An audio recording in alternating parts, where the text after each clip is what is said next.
علی بھائی اگلا سوال ہے، عموماً ایک واقعہ بڑے ہی جوش و خروش سے بیان کیا جاتا ہے کہ حضرت عمر فاروق رضی اللہ تعالیٰ عنہ نے ایک کلمہ گو مسلمان کو صرف اس لیے قتل کر دیا تھا کہ اس نے نبی صلی اللہ علیہ وآلہ وسلم کا فیصلہ ماننے سے انکار کر دیا تھا۔ اس واقعہ کے بعد حضرت عمر رضی اللہ تعالیٰ عنہ کی سپورٹ میں قرآن حکیم کی آیات بھی نازل ہوئی تھی۔ پلیز اس واقعہ کی صحت اور حوالہ بتا دیں۔ کہانی ہے جی، یہ صحت کوئی نہیں اس کی، یہ کہانی ہے۔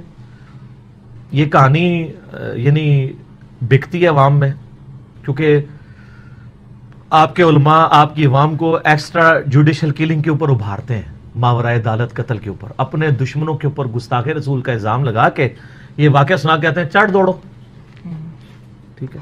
اور مجھے اس معاملے میں سب سے زیادہ افسوس ہوتا ہے اہل حدیث کے اوپر، کیونکہ اہل حدیث کو پتہ نہیں وہ کتنا خطرناک کھیل کھیل رہے ہیں، کیونکہ اہل حدیث وہ مکتبہ فکر ہے جو آٹے میں نمک بھی نہیں ہے۔ پاکستان میں کروڑوں بریلوی ان کو گستاخ رسول سمجھتے ہیں۔ ان کو جب موقع ملے گا تو ان سب کو ختم کر دیں گے۔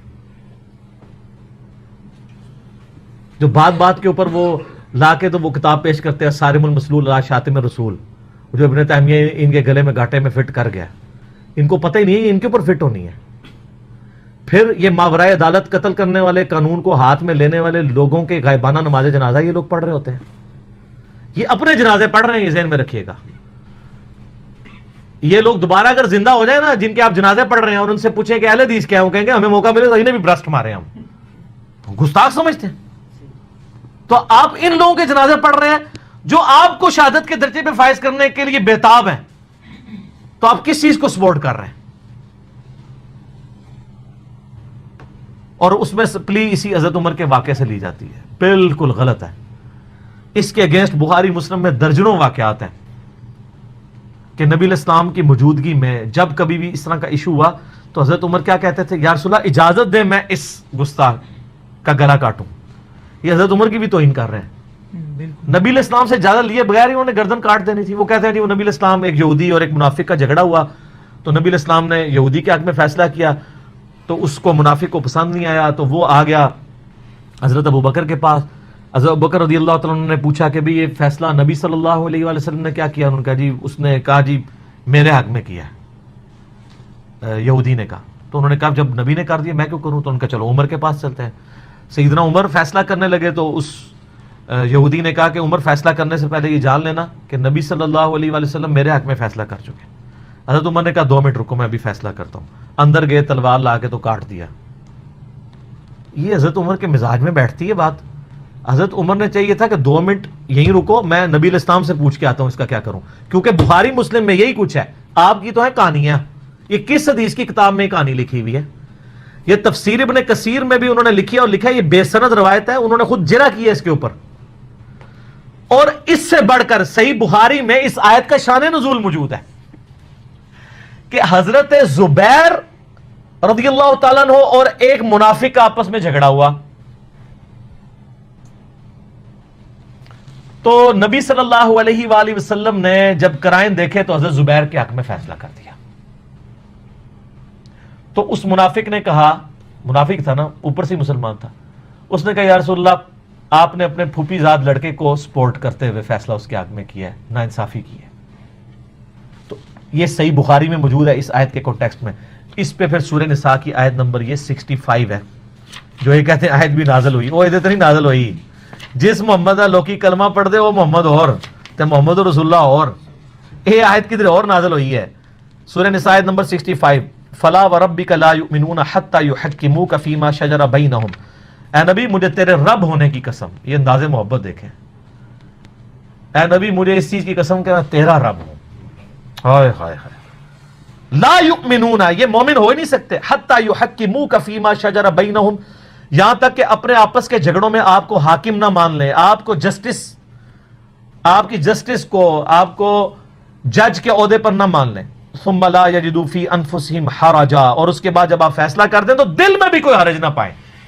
ایک تو ہے اوپر سے سر تسلیم خام کرنا، دنیا میں تو یہ چل جاتا ہے، اوپر سے مان لیں، دل میں گالیاں نکالتے ہیں آپ جج کو کہ میرے خلاف فیصلہ کیا ہے، آپ کو کوئی نہیں جو ہے وہ جیل میں پھینکے گا۔ لیکن نبی کے کیس میں اوپر سے بھی ماننا ہے، اندر سے بھی ماننا ہے، یہ ایمان کا مسئلہ ہے۔ مما قضیت جو آپ فیصلہ کر چکے ہیں وہ یسلموا تسلیما اور وہ سر تسلیم ہم نہ کر دیں. تو یہ اس منافق کے بارے میں نازل ہوئی تھی, اس میں کوئی قتل کا ذکر نہیں, وہ تو واقعی کچھ اور ہے. انہوں نے یہ والا پکڑا. بخاری مسلم میں حدیث ہے, جب ابن ابی بلتا نے نبی علیہ السلام کی مخبری کر دی تھی فتح مکہ سے پہلے, مشرکین عرب کو خط لکھا اس کے اگینسٹ جو ہے وہ مجھے میرے بیوی بچوں کو وہاں پہ امان دے دینا, تو نبی علیہ السلام کو اللہ نے بتا دیا. آپ نے حضرت علی کو, حضرت زبیر اور کچھ اصحاب کو بھیجا کہ فلاں عورت ہے, اس کے پاس وہ خط ہے, وہ مکے والوں کے پاس نہیں پہنچنا چاہیے, وہ پہلے تیاری کر لیں گے. سیدنا علی نے اسے پکڑ لیا راستے میں اور کہا کہ وہ خط دے. اس نے کہا میرے پاس کوئی ایسا خط نہیں ہے. تو حضرت علی نے کہا کہ مجھے اگر آخری ریزارٹ کے طور پہ تمہارے کپڑے بھی اتروانے پڑے میں اترواؤں گا, وہ خط دو, کیونکہ جس شخص نے مجھے خبر دی ہے نہ وہ جھوٹا ہے اور نہ وہ جھوٹا ہے جس نے اسے خبر دی ہے. اللہ عز و جل اور محمد رسول اللہ صلی اللہ علیہ وآلہ وسلم. پھر اس عورت نے اپنا جوڑا کھول کے تو خط دے دیا. اب وہ خط آیا حضور کی بارگاہ میں تو آگے ریاکشن پھر تھا. حضرت عمر نے کہا یا رسول اللہ اجازت دیں اس منافق کی گردن کاٹوں. کاٹی نہیں ہے, اجازت مانگی ہے. میں آپ کو حضرت عمر کی نیچر بتا رہا ہوں, ان میں وہ ایکسٹروورٹ ضرور تھے لیکن ایکسٹرا جوڈیشل کلنگ کرنے والے نہیں تھے. نبی علیہ السلام کی تربیت یافتہ تھے. آپ فرمایا عمر چھوڑ دو, تمہیں نہیں پتا بدری صحابہ کہ اللہ نے اگلی پچھلی غلطیاں معاف کر دی ہیں. یعنی وہ دنیا سے مغلوب ہوا تھا, اگرچہ ہے اس کی غداری منافقت تھی, نبی کے ساتھ غداری اور کیا ہو سکتی. اس پہ امام بخاری نے باب باندھا کہ اگر کوئی تعویل کی غلطی کی وجہ سے کسی کو منافق کہہ دے تو اس پہ کفر کا فتویٰ نہیں لوٹتا. یہ جو اکثر کہتے ہیں نا جی وہ صحابہ کو کافر کہنے والا کیا خود کافر ہو جائے گا, وہ مسئلہ میں نے اس میں ایڈریس کیا ہوا ہے. اگر کوئی تعویل کی غلطی کی وجہ سے ایسا کوئی معاملہ کرتا ہے کفر اس کی طرف نہیں لوٹتا. یہ بڑا سینسٹیو ایشو ہے. یہاں پہ حضرت عمر نے ایک بدری صحابی کو منافق کہا, اس حدیث میں نہیں آتا. آپ نے کہا کہ عمر تم نے منافق ہے, اور بخاری مسلم کی حدیث ہے جو کسی کو کافر کہے تو فتویٰ اس کی طرف لوٹ آتا ہے, تم بھی توبہ کرو. آپ کو پتا تھا اس نے اپنی محبت میں یہی سمجھا ہے, اور اس نے منافقت کی وجہ سے ایسا نہیں کیا, دنیا کی محبت میں مغلوب ہو کے کیا ہے. ٹھیک ہے, آپ علیہ السلام نے اسے بینیفٹ آف ڈاؤٹ دے دیا, لیکن وہ آپ ہی دے سکتے تھے. آج اگر کوئی دو نمبری کرے گا اس پہ قانون لاگو ہوگا, اگر کوئی غداری کرے گا اس کو پھر سزا بھگتنی ہوگی. تو اس طرح کے ایشوز جو ہے نا وہ ان کو بڑا دقت نظر سے علمی طور پہ دیکھنے کی ضرورت ہے. آپ کو پتہ نہیں ہے, آپ یہ حضرت عمر والا واقعہ میں دیکھتا ہوں اہل حدیث بھی سناتے ہیں بڑے شوق سے, ان کی انٹینشن بری نہیں ہوتی. وہ تقلید کے خلاف نبی علیہ السلام کی اتباع کو پروموٹ کرنے کے لیے وہ کہتے ہیں جی حضرت عمر آج زندہ ہوتے ہیں. میں نے تو مولویوں کے یعنی خود تقریریں سنی جس میں انہوں نے کہا ہے, ایک دو تقریروں میں نے اس واقعے سے نہیں ویسے کہا, تو وہ کہتے ہیں کہ جی آج اگر یہ زندہ ہوتے تو سارے حنفیوں کے گلے کاٹ دیتے جو امام حنیفہ کی تقلید کر رہے ہیں نبی علیہ السلام کو چھوڑ کے. وہ ان کو پتہ نہیں کتنا خطرناک کام کر رہے ہیں. احمد صاحب بریلوی صاحب نے فتاوی رضویہ میں لکھا ہے رافضیوں کو وہابیوں سے بڑا گستاخ سمجھنا رافضیوں پر ظلم ہے, کیونکہ رافضی صحابہ کے گستاخ ہیں اور وہابی رسول اللہ کے گستاخ ہیں. ہاں پڑھو غائبانہ نماز جنازہ اپنے ہوتے. اب وہ ایک ڈاکٹرائن کھڑی کی ہے, اینڈ رزلٹ بالکل ٹھیک نکالا ہے. جب ڈاکٹرائن یہ ہوگی نا کہ وہابی گستاخ رسول ہیں اور رافضی گستاخ صحابہ ہے, پھر اینڈ رزلٹ یہی ہے کہ رافضی چھوٹے مجرم ہیں اور وہابی بڑے ہیں. اور وہابی کس کو کہتے ہیں؟ اعلیٰ حضرت جب وہابی کہہ رہے ہوں تو دیوبندی اور اہل حدیث کو ملا کے وہ وہابی کہتے ہیں.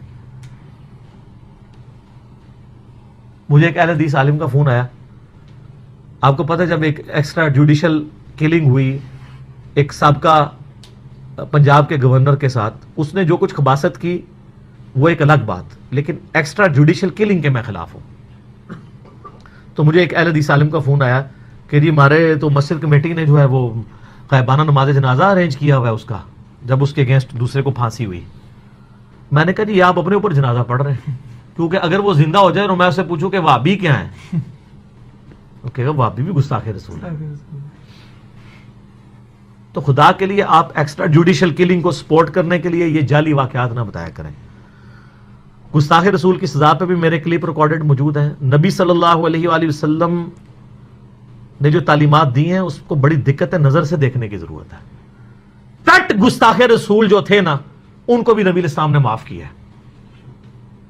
سب سے بڑا اس دنیا میں گستاخ رسول تھا عبداللہ ابن ابی, اور نبی علیہ السلام نے اس وقت اسے بینیفٹ آف ڈاؤٹ دیتے ہوئے چھوڑ دیے جب حضور کی حکومت بھی تھی. غزوہ تبوک کے بعد کسی کی جرت تھی؟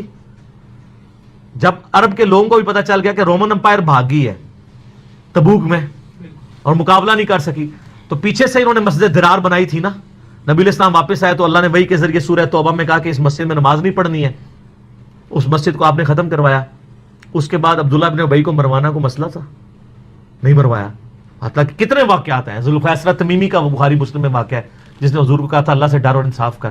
حضرت عمر نے کہا اجازت دے میں اس کا گلا کاٹ دوں. میں چھوڑ دو، لوگ کہیں گے اپنے صحابہ کو قتل کرواتا ہے. قانوناً تو صحابی ہے نا، یہ کلمہ پڑھتا ہے، لیکن آپ کے کلمے کا احترام کسی مولوی کو نہیں ہے. آپ لاکھ کہتے ہیں میں مسلمان ہوں، کہتے ہیں نہیں جس کو ہم سرٹیفکیٹ دیں گے وہ مسلمان ہے. اور جو رئیس المنافقین ہے اس کو حضور کہہ رہے ہیں کلمے کا احترام. مسئلہ 96 میں نے دیکھا، اس میں میں نے یہ ساری چیزیں بتائی ہیں. کلمے کا احترام، حتیٰ کہ اس کا بیٹا صحابی تھا، اس نے کہا یا رسول اللہ آپ جنازہ پڑھا دیں. آپ نے جنازہ بھی پڑھا دیا عبداللہ ابن ابی کا. اس نے کہا یا رسول اللہ اپنا کرتا دے دے کفن کے طور پہ. آپ نے کرتا بھی دے دیا. یہ بخاری مسلم ہے، یہ سٹوری شریف نہیں ہے. اور مسلم کے الفاظ ہیں، آپ اس کی قبر میں اترے، دفناتے وقت اپنا لعاب دہن بھی اس کے منہ میں ڈالا. اس سے بڑی کوئی بات ہو سکتی تھی؟ لیکن سورہ توبہ کی آیات نازل ہوگی کہ اے نبی تم 70 دفعہ بھی استغفار کرو، ہم نہیں معاف کریں گے. اور نبی علیہ السلام نے جنازہ بھی پڑھا، لعاب بھی ڈالا، کفن بھی. یعنی دنیا میں سب سے بڑا کسی کے ساتھ نیکی یہی ہو سکتی ہے نا. اگر کوئی شخص کہے کہ میری سب سے بڑی خوش قسمتی ہو سکتی ہے کہ رسول اللہ میرا جنازہ پڑھائیں اور میرا کفن جو ہے رسول اللہ کا کرتا بنے، اور مجھے جب دفنایا جا رہا ہو تو میرے منہ میں لعاب دہن ڈالا جائے. ان ساری نسبتوں نے کوئی کام نہیں دیا اگر کرتوت پیڑے نے. اب میں اشارتاً بغیر نام لیے آپ کو ایک بات بتاؤں گا. آپ کو جو بتایا جاتا ہے کہ جو فلاں شخص تھا پوری زندگی اس نے جو کچھ اسلام کے ساتھ کیا، کہتے ہیں جب ان کی موت کا وقت قریب آیا نا تو انہوں نے کہا کہ جب میں مر جاؤں تو میری آنکھوں میں حضور کے ناخن رکھ دینا، میری زبان کے نیچے حضور کا بال رکھ دینا. یہ پتہ نا میں کس کے بارے میں بات کر رہا ہوں، وہ ویڈیو والوں کو پتہ چل جائے گا، آپ لوگ بعد میں پوچھ لیجیے گا. کوئی فرق نہیں پڑتا. جس کے منہ میں لعاب ڈالا ہے، جس کو کرتا بنا دیا، اس کو نہیں فرق پڑا اگر وہ اپنے مال صحیح نہیں کرے گا.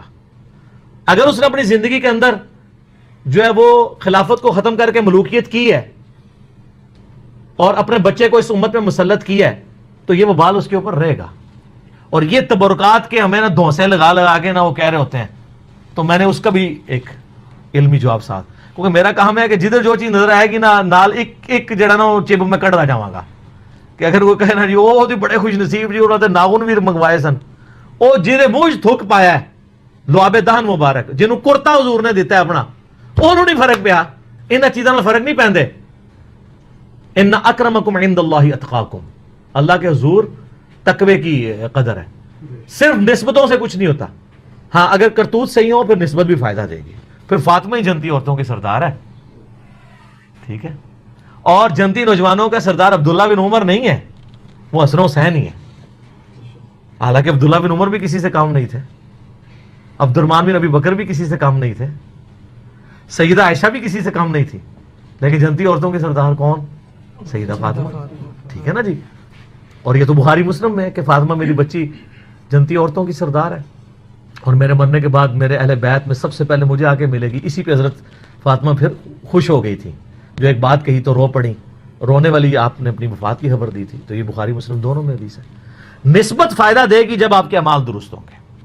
جب اعمال درست نہیں تو آپ بے شک کہتے رہے شاہ جی تسی بھی کہندے رہو کہ اے امتی نے. دوسرے شاہ صاحب اج نہیں بیٹھے ہیں، وہ کہتے نہیں امتی، وہ اسی تواڈے امتی نہیں شاہ جی، اسی نبی صلی اللہ علیہ وسلم دے امتی ہیں. تو یہ نسبت تب آپ کو کام آئے گی جب آپ کے کرتوت بھی وہ ہوں گے. امتی ہو تے سوٹے سارے دن بہ کے مارتے رہتے ہو درباراں تے، ساری بھنگ تسی ویچو ہیں جی، اور پھر سانو کہندے ہو جی جناب اسی تے جنت دے دروازے تے کھلوتا ہونا، تانوں آخر ہی بھیجنا ہے جی. یہ کہہ رہے ہوتے ہیں، اعلانیہ کہہ رہے ہوتے ہیں کہ جناب جنت دے دروازے تے اسی کھلوتا، اور جنت دے دروازے تسی نہیں کھلوتا ہونا. وہ صحیح حدیث موجود ہے فضائل صحابہ میں کہ سیدنا سلمان فارسی کہتے ہیں کہ حوض کوثر پہ سیدنا علی، حسن، حسین اور سیدہ فاطمہ ہوں گی. وہ ان کے لیے ہیں، وہ آپ لوگ نہیں ہیں. ٹھیک ہے، آپ کا اور اسٹیٹس ہمارا برابر ہی ہے اس حوالے سے، امتی ہونے کے اعتبار سے. باقی تو ہم سر اسی کہنے ہیں صلاۃ بر محمد و آل محمد، اللہم صلی علی محمد و آل محمد. ٹھیک ہو گیا جی.